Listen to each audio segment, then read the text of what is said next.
Today, why you should occasionally train against the wall when you're doing jiu-jitsu, and a couple of tricks to get you started. And you can actually use the wall to your advantage. So, how many times have you seen guys doing jiu-jitsu, and they're getting close to a wall, and then they stop, and they reset.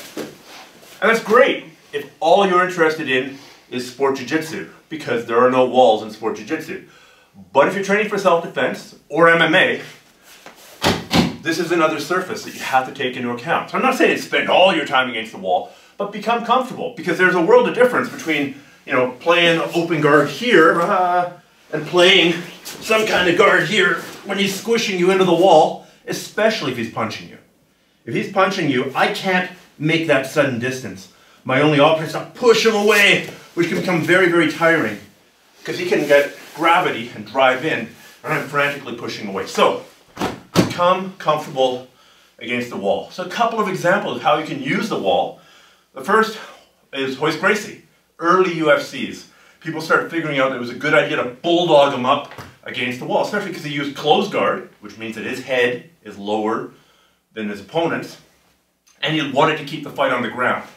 So one thing you saw a lot was in the closed guard, he was getting bulldogged against the wall before he got totally crunched up. So rewind time here just a little bit.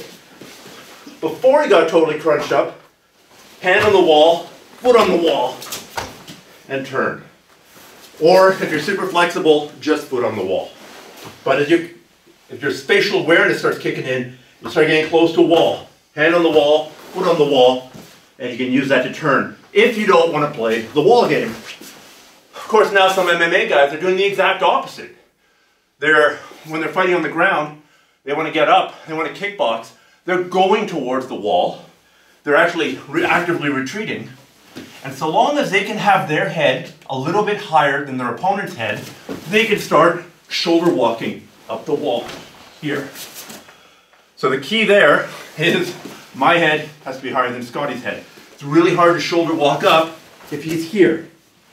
Now his weight's pushing down. No good.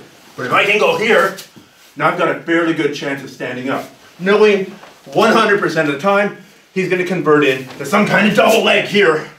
Try and rip my legs out, and I'm going to be fighting for an underhook, fighting for a Kimura, fighting for some kind of takedown defense. Third example of the wall is really cool. This was done to me by Dennis Kang when he was fighting in Pride. And it blew me away. I was like, and yeah, I had him in side mount. I was pulling him in towards the wall, and he rotated a bit so that his legs were a little bit closer to the wall than his head. I still thought I was in control, but he had a trick. Foot on the wall, run up, and jump over. So you go from the bottom of side mount to the top of side mount. That is actually a lot easier to do than it looks. You're basically, it's hard to do if you're here, because you can't run. But if you're angled just a little bit like this, you know, 20 degrees, 30 degrees to the wall, foot on the wall, foot on the wall, foot on the wall, head to the side. And here, have you ever done this move, Scotty? Never? Not once? Yeah. Why don't we do it? So we're here. Yeah. I'll get you in a tight side mount. So put your foot on the wall, foot on the wall, foot on the wall. Keep on going. Oh, they're on the wall. You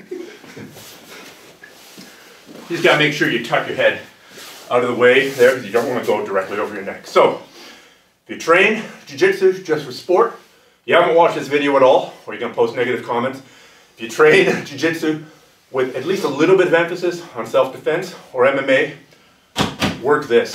Just as a side note, a lot of people, they build a school, man, I want a cage. I'm going to put a cage in there. Nobody likes training against the cage. It's like training against a cheese grater. People actually like training against walls. Can't count how many cages there are that are used for kickboxing only in the middle of the ring, or the middle of the cage, and then never get used again because people don't like grappling up against it. So you can get a pretty close approximation of training up against the cage by training up against the wall. Two other things. Number one, subscribe, you know the drill. Click the little bell, that way YouTube will tell you when there's a new video. Also, check out the new app that I've got out, grapplearts.com/masterapp. 457 minutes of free techniques in there. We're improving it every day. We've got a lot of feedback from people.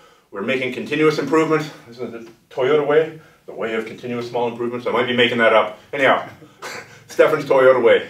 Many small improvements, making it a better app every day. And it's completely free, grapplers.com/masterapp.